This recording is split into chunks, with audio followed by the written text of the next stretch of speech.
Sandcastle by Neil Foreman. Everything is temporary. When I was a little boy, my father would take us to the beach. For our family, this was a monumental event. We didn't travel often, so the anticipation of the beach was electric, almost sacred. The night before, sleep would evade me, the hours stretching out endlessly, as if time itself was teasing me. I remember one night I woke up and looked at the clock. It read 5 a.m. My heart leapt, until I realized I was looking at it upside down. It was actually 11:30 p.m. Such was the agony and excitement of waiting for something truly special. The morning finally arrived, and my father would rise before dawn, quietly gathering the family for the journey.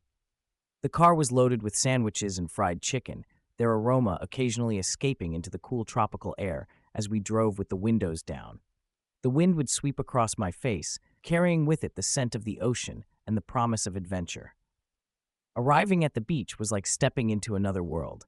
The sun would be just rising, painting the sky in hues of gold and pink. Seabirds called out, and the sand, still cool from the night, slipped between my toes. After a few joyful sprints along the shore and splashes in the waves, it was time for the main event: building sandcastles. A sandcastle is a beautiful, ephemeral creation. We would pack the sand into buckets, turn them over, and gently lift them away, revealing towers and walls. Sometimes we'd decorate them with seashells, bits of driftwood, or tiny flags made from sticks and leaves. But even as we built, we knew the tide would come. By morning, all our efforts would be gone, washed away as if they had never been. Sandcastles are more than just childhood play. They are metaphors for life itself. We pour our energy, creativity, and hope into things that are, by their very nature, temporary. Like sandcastles, our achievements, possessions, and even relationships are subject to the tides of time. I remember one particular sandcastle, a grand fortress built with my father and brother. We stood back, admiring our handiwork, convinced it would withstand the waves. But as the tide crept in, the walls crumbled and the towers fell. I felt a pang of loss, but also a strange sense of peace. The joy had been in the building, in the laughter and teamwork, not in the permanence of the castle. The ancient scriptures echo this truth. In 1 John 2:17 it is written, "And the world passeth away, and the lust thereof, but he that doeth the will of God abideth forever." Sandcastles teach us about impermanence, creativity, fragility, and the wonder of childhood. They symbolize our desire to create and leave a mark, even as we know that everything in this world is transient. Yet there is a longing in every human heart for something that lasts. Ecclesiastes 3:11 says, "God has placed eternity in the hearts of men." We yearn for the eternal, for something that the tides cannot erase. Perhaps you too have built sandcastles in your life, dreams, relationships, careers. Maybe you've stood back, proud of what you've built, only to watch the high tide sweep it away. Maybe you invested in a relationship you thought would last forever, or a career you believed would define you. But the waves came, and what seemed so solid was gone. I once knew a man who built his life around his career.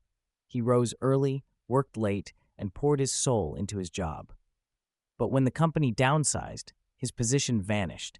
He was left standing on the shore, staring at the place where his sandcastle once stood. It was then he discovered a deeper truth. Only what is anchored in the eternal truly lasts.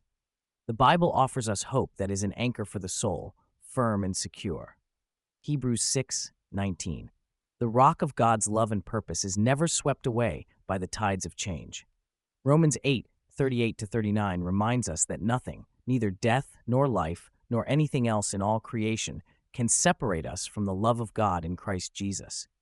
So, what is the purpose of living? Perhaps it is not found in the permanence of things, but in the beauty and meaning of our temporary experiences. We are called to build, to create, to love, and to cherish, knowing that these moments are gifts. Yet we are also called to remember that our true treasure is not in sandcastles, but in the eternal.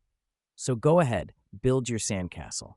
Laugh, create, and enjoy the fleeting beauty of life.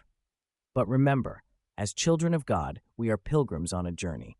The scriptures urge us, "Lay not up for yourselves treasures upon earth, where moth and rust doth corrupt, and where thieves break through and steal, but lay up for yourselves treasures in heaven, where neither moth nor rust doth corrupt, and where thieves do not break through nor steal. For where your treasure is, there will your heart be also. Matthew 6, verse 19 to 21. What have you built that time cannot take away? What have you invested in that will last forever? May your heart find its anchor in the one who is eternal, and may your life be a beautiful story, one that leaves a mark not just in the sand, but in eternity. If you were blessed by this session, please share with your friends and family. Remember, you also leave a love gift at redrr